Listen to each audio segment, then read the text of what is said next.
At 2:41 in the morning, 911 operator Claire Bennett received a call from a little girl hiding inside a bedroom closet. The girl was crying. She said someone was inside her house. Claire asked for her address. The girl whispered, 18 Willow Street. Claire stopped typing. She knew that address, because 29 years earlier, she had lived there. October 6, 2026. Rain hammered against the windows of the Ashford Emergency Dispatch Center. Only 3 operators were working the night shift. Claire Bennett had answered emergency calls for 11 years. She had heard car crashes, break-ins, overdoses, and people calling during the worst moments of their lives. Very little frightened her anymore. At 2:41 a.m., line 4 lit up. Claire adjusted her headset. 911. What's your emergency? Silence. Then she heard a child breathing. Hello? A tiny voice whispered. Please don't hang up. I won't. What's your name? The girl hesitated. Claire. Claire frowned. My name is Claire too. The girl said nothing. Are you hurt? No. Where are your parents? My mom is downstairs. Dad went to work. Claire began typing. What's your address? 18 Willow Street. Her fingers stopped. A white house. Green shutters. A narrow staircase. A bedroom at the end of the upstairs hallway. Claire remembered everything, because 18 Willow Street had been her childhood home, and in 1997, it burned to the ground. Her mother died inside. Claire had been 7. Claire swallowed. Can you repeat the address?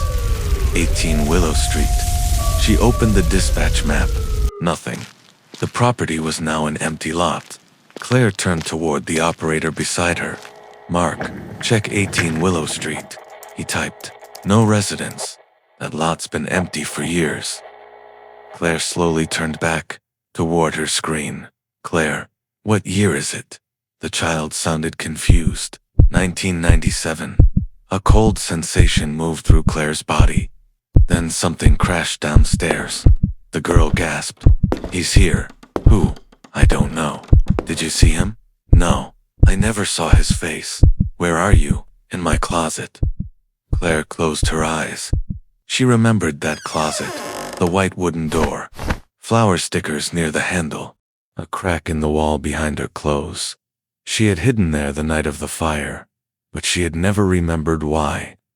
Stay quiet, Claire whispered. Footsteps came through the phone. Slow, heavy, climbing wooden stairs. One step, then another. He knows where I am, the girl whispered. No, he doesn't.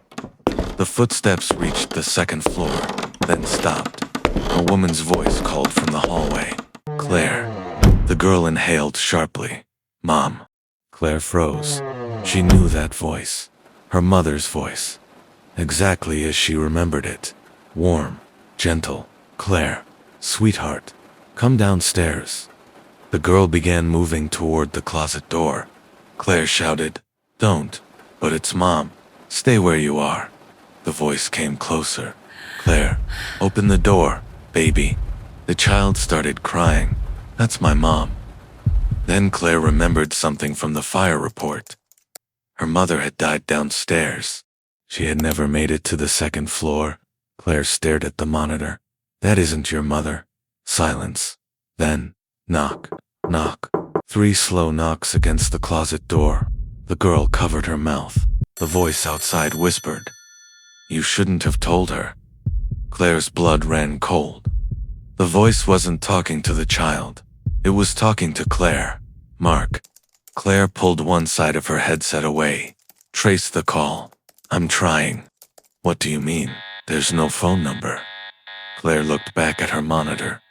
Something had changed. The call timer wasn't counting upward. It was counting down. 4:12, 4:11, 4:10. Claire, the girl whispered. Yes, I smell smoke. Claire stopped breathing. This was the fire. The same fire that killed her mother. The same fire she had survived 29 years earlier. Then, a buried memory returned. When Claire was 7, someone had spoken to her through a telephone. A woman had told her to stay inside the closet. A woman had told her not to answer her mother. For 29 years, Claire had forgotten that voice, until now, it had been her own. "Listen carefully," Claire said. The countdown reached to 46. "Behind your clothes, there's a crack in the wall." The girl became silent. "How do you know?" "Move the clothes." Claire heard hangers sliding. "There's a wooden panel near the floor. I see it. Push it." The panel opened. Behind the closet was a narrow maintenance passage between the walls. Claire remembered crawling through it. "Go inside." "What about Mom?" Claire fought back tears. "Your mom wants you to survive." The girl crawled into the darkness. Behind her, the closet door burst open. The phone fell. Claire heard something enter the bedroom. Not footsteps. Something dragging itself across the floor. Then her mother's voice whispered, "Where did you go?" The child crawled faster. "Keep going," Claire said. "I can't see. Just keep moving." The countdown reached 1 minute. Claire suddenly remembered where the passage ended. "There's a vent in front of you. I found it. Kick it." The girl kicked once, twice. The panel broke open. Rain exploded through the phone. "Climb outside. You're above the porch." "I'm scared." "I know." Sirens could now be heard in the distance. The countdown reached 0:10. Then the girl said, "Claire." "Yes." "Will I ever see you?" Claire closed her eyes. "Someday." There was a pause. Then the child whispered, "Claire, what?" "There's someone behind you." The call ended. The dispatch center became completely silent. Claire slowly turned around. Nothing. Empty desks. Fluorescent lights. Rain against the windows. Mark looked toward her. "You okay?" Claire stood. "What happened to the call?" "What call?" "Line 4. Mark checked his screen. "Line 4 hasn't received anything tonight." Claire opened the call history. Nothing. No recording. No phone number. No 18 Willow Street. As if the last 8 minutes had never happened. Then Claire noticed something on her desk. A photograph. She had kept it there for years. 7-year-old Claire standing beside her mother outside their old house. But now, the photograph was different. Someone was standing in the upstairs bedroom window, tall, thin, watching them. Claire picked up the photograph. Fresh black handwriting covered the back. "You were supposed to open the door."